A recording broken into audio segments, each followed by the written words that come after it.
The knock at the door came just after sunrise, a firm rap that rattled the frame and made my old dog bark from his corner on the porch. I knew that knock before I even opened the door. It was the kind of knock that belonged to authority, the kind of knock you never forget. And when I pulled it open, there stood Sheriff Daniels, hat in hand, eyes heavy with the kind of news that changes a man's day forever. But to explain why his presence mattered so much, I have to start with the mess that brought us here, the inheritance, and my brother who disappeared with it like dust in the wind. Our family farm had stood for nearly a century on the outskirts of our little Midwestern town. It wasn't a grand place, but it was steady, reliable, like the people who worked its fields. My parents were the type who believed sweat was the measure of a man, and they raised us under that creed. I was the eldest, the one who stayed close, worked the soil, fixed the fences, carried them into their old age with dignity. My brother Tom was different. He had a smile that could melt butter and a hunger for the easy path. Where I saw duty, he saw escape routes. Where I built, he borrowed. And when our parents passed, the weight of their will landed between us like a crack in the earth. The will was simple, everything divided evenly. The land, the house, the savings, split right down the middle. I thought that was fair. I thought it was what my parents intended, a way to keep peace between two sons who had long ago stopped seeing eye to eye. But fairness doesn't mean much to a man like Tom. Within weeks of the funeral, before the dirt had even settled on our parents' graves, he was pressing papers in front of me, smiling that salesman grin, talking about how we should streamline things, how he could handle the bank accounts while I managed the property. I wanted to believe him. I wanted to think blood was stronger than greed. But I signed too quickly, and that mistake still burns me when I wake in the night. It didn't take long for him to vanish. One morning I drove into town, expecting to meet him at the lawyer's office to finalize some routine matters. He never showed. By the time I drove back, his truck was gone, his phone disconnected, and the accounts we shared had been drained to the penny. The sheriff said men like him could slip into any city, change their name, take up with strangers, and be halfway across the country before anyone blinked. That was 3 years ago. 3 years of me working the farm alone, paying debts that should have been split, carrying the shame every time neighbors whispered that I had been fooled by my own brother. People look at you differently when your own blood betrays you. Some pity you, some mock you, but all of them remember. I lived with that memory carved into me like initials on an oak tree. Every broken fence I mended, every night I sat alone at the kitchen table with bills I could barely cover, I thought of Tom. He had taken not just money but time, dignity, and the trust of a family that had already buried enough heartache. I aged twice as fast in those years. My hair thinned, my hands stiffened, but the ache in my chest wasn't from the work, it was from the betrayal. I never stopped wondering where he'd gone. Sometimes I pictured him in some bar 2 states over, laughing with strangers, buying drinks with the money that was supposed to keep our farm afloat. Other times I imagined him broke, sleeping in his truck, finally tasting the consequences he always outran. But I never imagined the way he'd come back, not walking up the driveway with apologies, not even in a letter but in handcuffs, delivered to my door like a bad debt finally called due. Sheriff Daniels had tried to keep me updated in those early months, promising he would put out notices, follow leads, but after a year the updates grew sparse, the trail cold. Life settled into a rhythm of disappointment. And then, out of nowhere, the sheriff returned, hat low, jaw tight, eyes avoiding mine as if the story he carried was too heavy to set down. His presence at my door that morning felt like a ghost come back to life. Before he even spoke, my heart knew. It beat so loud I could hear it in my ears, like the echo of a hammer on metal. I thought back to the day we buried our parents, the day Tom leaned on my shoulder with tears in his eyes, swearing we'd take care of each other. Those words tasted like ash now. That promise was a lie, and the man behind it had run so far from family he might as well have been dead. But the sheriff's knock said otherwise. The sunrise behind him lit the fields in gold, the same fields my father had plowed, the same fields I had bled over. They stood untouched by the betrayal, indifferent to the chaos men create. And in that silence, with my dog growling low at my feet, I knew the story I was about to hear would change everything again. But I'll tell you this, when I saw the sheriff's eyes flicker with that mix of duty and pity, I realized something. This wasn't the end of the road. It was the beginning of something darker, something heavier. And what happened after that morning would dig deeper wounds than the theft itself. What Sheriff Daniels told me next would unravel every shred of peace I had built in those years. And the way Tom returned wasn't just about justice, it was about secrets I had never wanted to face. That, my friend, is where the real story begins. The sheriff didn't stay long that morning. He spoke in the measured way of a man who had delivered bad news more times than he cared to count. Tom had been found in another state, caught running a scam so clumsy it was almost laughable. Except it wasn't funny to me. It was my blood, my family's name, tied to every foolish decision he'd ever made. The sheriff left me with the promise that there would be hearings, that restitution might be possible, and that I should prepare myself for a storm of paperwork and testimony. Then he tipped his hat, stepped off my porch and was gone. The echo of his boots on the gravel faded, but the weight of what he'd said pressed down on me heavier than any stone. That whole day I moved like a ghost through the house. I swept the kitchen, though it was already clean. I fed the animals twice, forgetting I'd already done it. My mind was somewhere else entirely. I thought about the years since Tom vanished. The gossip in town had been merciless at first. At the diner, folks lowered their voices but never low enough. That Harold, too soft-hearted, let his brother slip right through his fingers. How could he sign those papers? Should have known better. They said it all and each word cut me open. I never defended myself. I didn't see the point. Truth has a way of outlasting talk, or so I used to believe. But the truth didn't pay the bills. After Tom drained the accounts, I had to mortgage the farm just to keep up. I sold equipment that had been my father's, machines with handles worn smooth by his hands. I cut corners everywhere. I patched fences with scraps, drove the tractor until it coughed and groaned like an old mule. I went without new boots, without Sunday dinners out, without the little comforts that keep a man feeling human. And through it all, I carried the shame that the land my parents built with sweat and sacrifice was crumbling on my watch. Neighbors tried to help in their way. Old Mrs. Campbell brought pies in the summer, though the pity in her eyes soured them before the first bite. Young men offered to bale hay for less than they were worth, trying to ease the burden. But I never took much charity. Pride is a stubborn thing, especially when you've already lost so much. I worked the land with hands that shook from age but never from weakness. Each day I told myself I could hold on a little longer, that maybe one day the mess would right itself. And now, with the sheriff's words fresh in my ears, I wondered if that day had finally come, or if it was only the start of another disaster. The problem was never just the money. It was the betrayal. Money you can earn again. Land you can mend, soil you can heal. But trust, once broken, doesn't grow back the same way. I had trusted Tom even when every sign told me not to. I had vouched for him with the lawyer, told the banker he was reliable, looked my neighbors in the eye and said he would do right by me. When he ran, he didn't just steal my share of the inheritance, he stole my word. And a man's word is about all he has when the years take everything else. As the days after the sheriff's visit stretched into weeks, the town buzzed again. Word travels fast in places where there isn't much else to talk about. Folks approached me with raised eyebrows, asking if it was true. Some said they'd seen Tom's mugshot online. Others swore they knew he'd end up in trouble, that he'd always been too slick for his own good. I listened, nodded, and kept my thoughts to myself. Inside, my chest burned with a mix of anger and something I hated to admit, relief. For years I had carried the weight of not knowing where he was, what he was doing, if he was alive or dead. Now I knew. And knowing, even when it cut deep, felt better than the endless silence. The farm didn't pause just because my brother had been caught. The chores went on, the animals still needed feed, the fields needed tending. I woke before dawn and worked until the stars came out, the same as I had for decades. But each night when I sat at the kitchen table, the sheriff's words came back to me. Restitution, hearings, testimony. Words that sounded like justice but felt slippery, like promises written on sand. Could anything really make up for what Tom had taken? Could any courtroom return the years I lost carrying the burden of his betrayal? And yet, a small ember of hope smoldered. If the law could pin him down, maybe it could untangle the mess of signatures and stolen accounts. Maybe I could keep the farm from slipping further into debt. Maybe, just maybe, I could hold on to the last piece of my parents' legacy before it was swallowed by banks and bills. But hope is dangerous.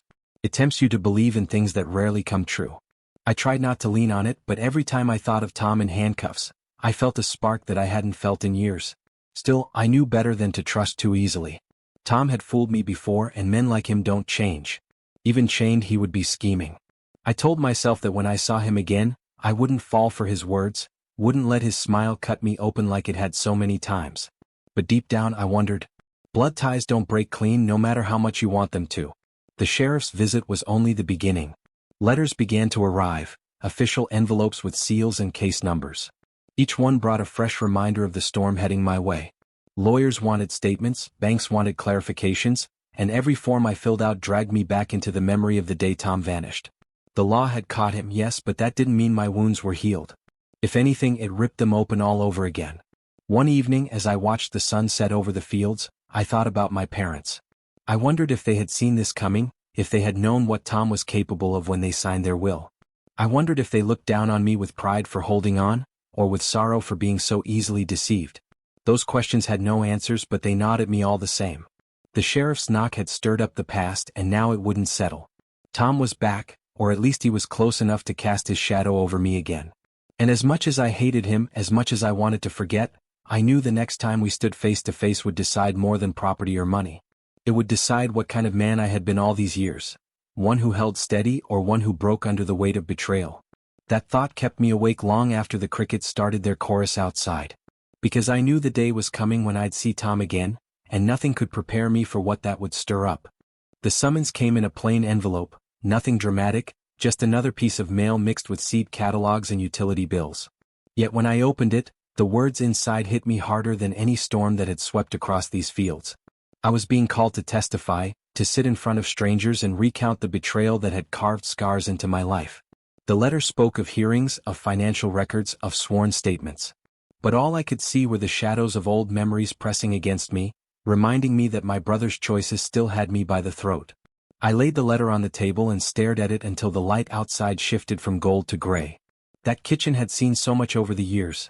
Family dinners when the house was full, late nights when I studied bills under a single lamp, mornings when I sat alone with coffee that tasted more of bitterness than beans. And now, here it was again, holding my silence as I tried to steady myself against another blow. I thought about the last time I had trusted Tom with my signature. That single mistake had nearly buried me alive in debt. And now the same system that had failed to protect me was summoning me to relive it all. In the weeks that followed, papers kept arriving. Bank records showing withdrawals I hadn't made. Deeds with signatures that looked like mine but carried the slant of a forger's hand. Credit accounts opened in both our names, balances left unpaid. The deeper the lawyers dug, the more filth surfaced, and each new discovery twisted my stomach tighter. It wasn't just that Tom had taken the inheritance. He had gone further, reaching into every corner of my life, leaving behind a trail of debts and false promises that threatened to collapse on top of me. I began to realize the scope of it during one meeting with a court-appointed lawyer. He spread the documents out across the table in neat rows, each page a reminder of how thoroughly Tom had gutted me. There were loans I had never signed for, liens against property I had never agreed to, and transactions that left my accounts drained. At first I thought it was sloppy bookkeeping, but the lawyer shook his head and tapped the papers with his pen. This wasn't sloppiness, he said. This was deliberate. He knew exactly what he was doing. The words echoed in my head long after I left his office. Back home, I walked the farm like a man checking for cracks in a dam.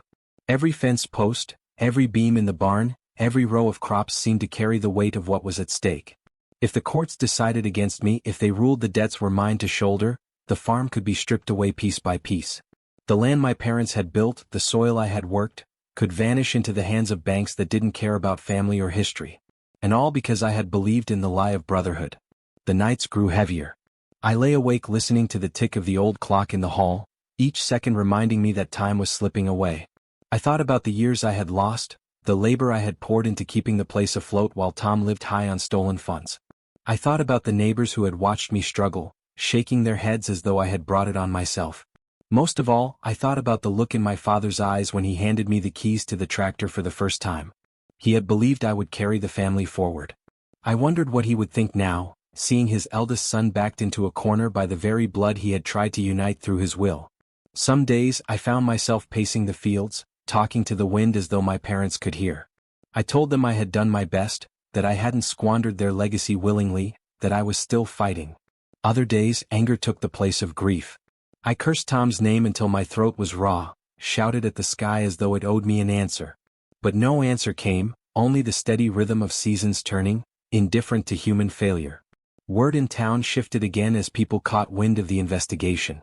At the feed store, men nudged each other and asked if I had heard the latest. They said Tom had been running cons across 3 states, using different names, dragging along a trail of victims. Some said he had taken up with a woman half his age who thought she was marrying into money. Others whispered that he had tied himself to men meaner than him, men who had no patience for a fool who couldn't keep his lies straight. Each story felt like a pebble tossed at my back, reminding me that I was tied to his disgrace whether I liked it or not. The first court date drew closer, and with it came the sense that I was standing at the edge of a cliff. Part of me wanted to believe justice would be clean, that the truth would sort itself out, that I would walk away with my family's land safe. But another part of me knew better. Courts are not fields, they don't yield just because you work them hard. They twist and tangle, and sometimes they break a man before they ever hand him fairness. One evening, I pulled the old family Bible down from the shelf. It had gathered dust, sitting untouched since my mother passed. I opened it, not looking for verses so much as for reminders of the past. Inside were pressed flowers from my parents' anniversary, a photograph of Tom and me as boys, and a folded note in my father's handwriting. It wasn't long or poetic, just a line he had scribbled once. Blood makes you brothers, but choices make you men. I stared at those words until they blurred, and in that moment, I knew the road ahead wasn't about the farm or even the money. It was about what kind of man I was going to be when I stood in that courtroom. The mistakes of the past were written in ink I couldn't erase. But the future, as fragile as it seemed, still had room for me to stand firm. I told myself that no matter how twisted Tom's lies became, I wouldn't let them define me. Still, I couldn't shake the feeling that the storm had only begun. Because when a man like Tom falls, he doesn't fall alone. He drags others with him, and I feared I was still tied to his rope. The night before I was set to appear, I walked the edge of the fields one more time. The moon cast everything in silver, the barn, the fences, the rows of crops. It looked peaceful, almost untouched by the chaos of the world. But I knew better. Beneath that calm lay the tension of decades, the choices of brothers, the weight of betrayal. And tomorrow, in a courthouse miles from here, those choices would be dragged into the light. That was the thought I carried back inside, the one that kept me upright even as dread clawed at my gut. Tomorrow would not just be about Tom. It would be about me, about proving that no matter what lies he had spun, I was still the man my parents had believed in. The courthouse smelled of old wood and dust, the kind of scent that settles into your clothes and lingers long after you leave. I sat on a hard bench, papers folded neatly in my lap, while the murmur of other voices swelled and faded like waves on a restless shore. This was not the life I had imagined for myself. I was supposed to spend my later years watching crops grow, drinking coffee on the porch, maybe telling stories to my grandchildren. Instead, I was waiting to face my brother, dragged into a place where every truth would be weighed, every lie picked apart, and the history of our family cracked open for strangers to examine. When the bailiff led Tom into the room, the air shifted. He walked in with that same swagger he had worn since boyhood, as though the handcuffs on his wrists were just another accessory, as though none of this mattered to him. His hair had thinned, his face was drawn, but his smile carried the same insolence it always had. He glanced at me once, smirk tugging at his lips, then turned his attention to the floor as if he were bored already. That smirk stabbed me deeper than any insult. After everything, the theft, the debts, the years of silence, he still believed he was untouchable. The judge began with formality, reading charges that tumbled out in a monotone, words like fraud, forgery, theft. Each one landed like a hammer against the wall of my chest. Papers were presented, signatures displayed, accounts revealed for all to see. I heard my name spoken more times than I cared to, attached to debts I had never agreed to, contracts I had never touched. Strangers in suits discussed my life as though it were a ledger, and I sat there clenching my fists, forcing myself to breathe. When it was my turn to speak, the room went still. My voice sounded strange to my own ears, quieter than I expected, rougher from years of silence. I told them about the farm, about my parents' will, about the papers Tom had placed in front of me after the funeral. I admitted the truth, that I had trusted him, that I had signed without hesitation, that I had believed blood was stronger than betrayal. As I spoke, I could feel the weight of eyes pressing down on me, some pitying, some skeptical. I kept going because stopping would have been worse. I told them about the years of debt, the equipment sold, the nights of wondering if I would lose everything. I did not embellish, did not beg. I simply laid it out, the way you lay out a harvest at season's end, for better or worse. Tom barely looked up. Once I caught his gaze, and in it I saw no regret, no shame, only a flicker of annoyance that I was speaking at all. He leaned back, chains rattling softly, as though this were all a performance he had seen before. That look almost broke me. But then I remembered the words in my father's handwriting, tucked inside the family Bible. Choices make you men. And in that moment, I understood that my role here was not to destroy my brother, but to show the court who I was. As the proceedings stretched on, more came to light. Investigators described how Tom had traveled under false names, how he had conned not just me but banks, landlords, even people who thought they were friends. A woman testified that she had given him her savings, believing he would invest them, only to be left penniless. Another man told of land deeds forged with signatures that mirrored mine. Each story was another stone added to the pile, another reminder that the man I once called brother had become a stranger long before he disappeared. The tension in the room tightened with every revelation. I felt myself unraveling, piece by piece, not because I was guilty but because his sins were stitched to my name. Each lie he had told left a shadow across me, and no matter how clearly I spoke, I wondered if the court would believe me or if they would see only his blood in my veins. That doubt ate at me, sharper than anger, heavier than grief. At one point Tom finally raised his voice. He spun a story about desperation, about how the inheritance had been mishandled, about how he had done what he had to do. His words were slick, polished, rehearsed. He spoke of loyalty, of promises I had supposedly broken, twisting the truth until it was barely recognizable.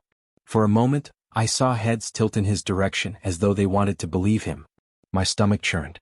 This was the same charm that had fooled me once, the same grin that had convinced bankers and strangers alike.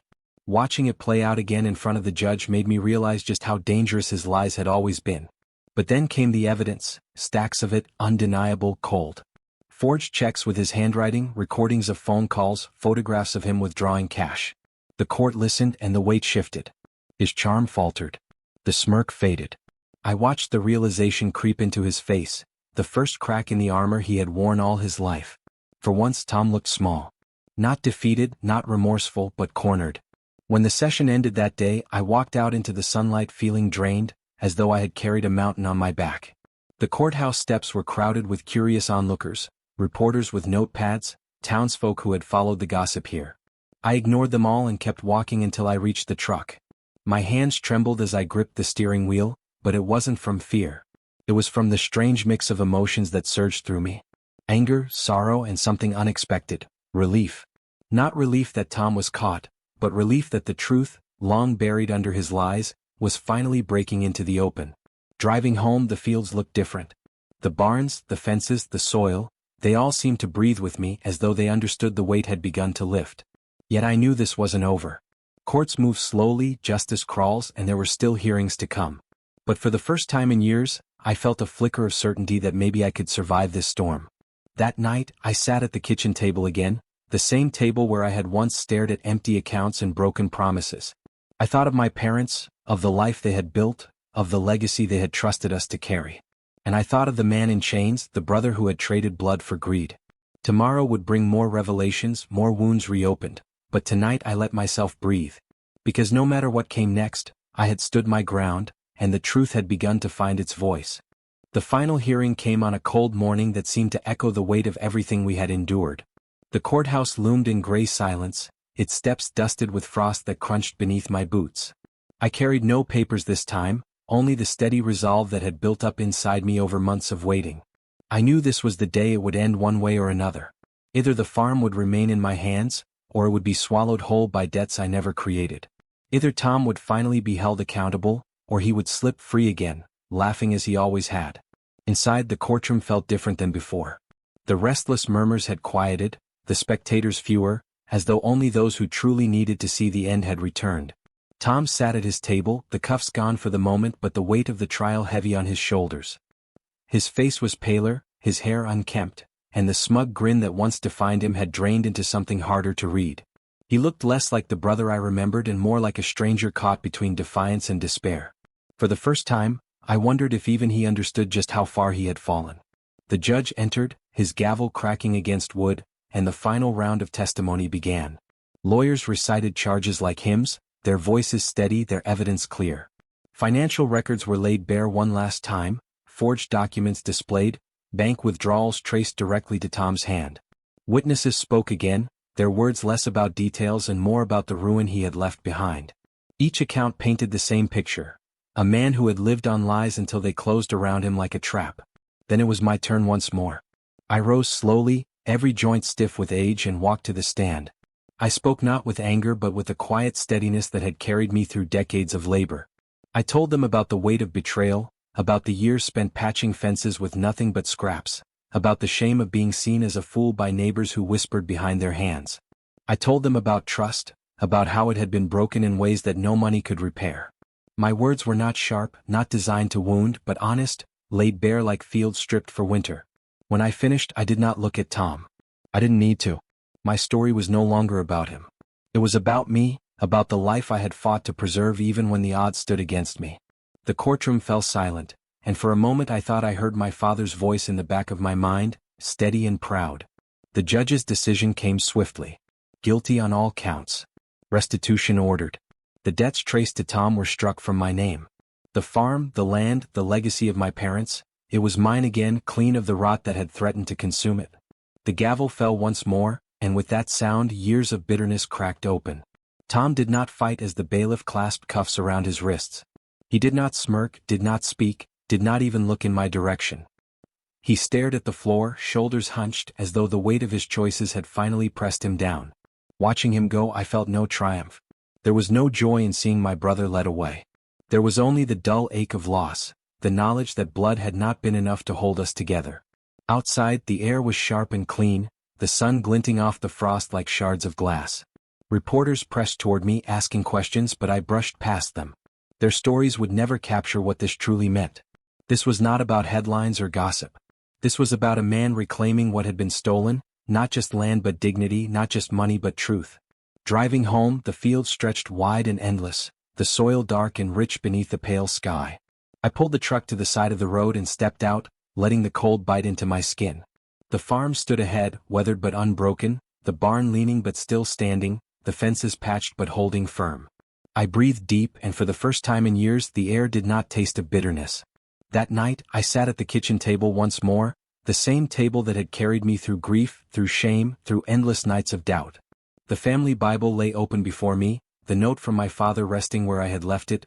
Blood makes you brothers, but choices make you men. I traced the words with a calloused finger and felt them settle into me like roots into soil. My brother had made his choices and they had led him to chains.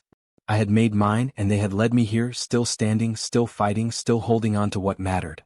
I thought of my parents and hoped they could see that their legacy endured, that despite everything the farm was safe. I thought of Tom, locked away somewhere, and wondered if he would ever reckon with the truth of what he had done. Maybe he would, maybe he wouldn't. It no longer belonged to me to decide. As the fire in the stove crackled and the wind rattled the windows, I closed my eyes and let the silence of the house wrap around me. For years, that silence had felt like a punishment, a reminder of what had been lost. But tonight it felt different. It felt like peace. When the sheriff had knocked on my door that morning months ago, I thought the sound marked the return of chaos. I see it differently now. That knock was the sound of justice stirring from its long sleep, of truth pushing through the cracks, of life reminding me that no betrayal is final if you hold steady long enough. And so I sit here, older, worn but unbroken, the land still mine, the truth finally free. My brother is gone, carried off in handcuffs, and though my heart will never stop aching from what he did, I know this much. The choices we make define us more than the blood we share. That is the lesson I will carry to my grave, the lesson carved into me through loss and through endurance. And if you ever wonder what justice looks like, I will tell you. It looks like a man still standing when the storm has passed, with his hands scarred, his heart heavy, but his dignity unshaken. Dear viewers, thank you for being with us. Subscribe to the channel, like us, and be sure to write in the comments what you think of this story. Don't forget to click on the bell, so you don't miss new interesting stories. See you soon.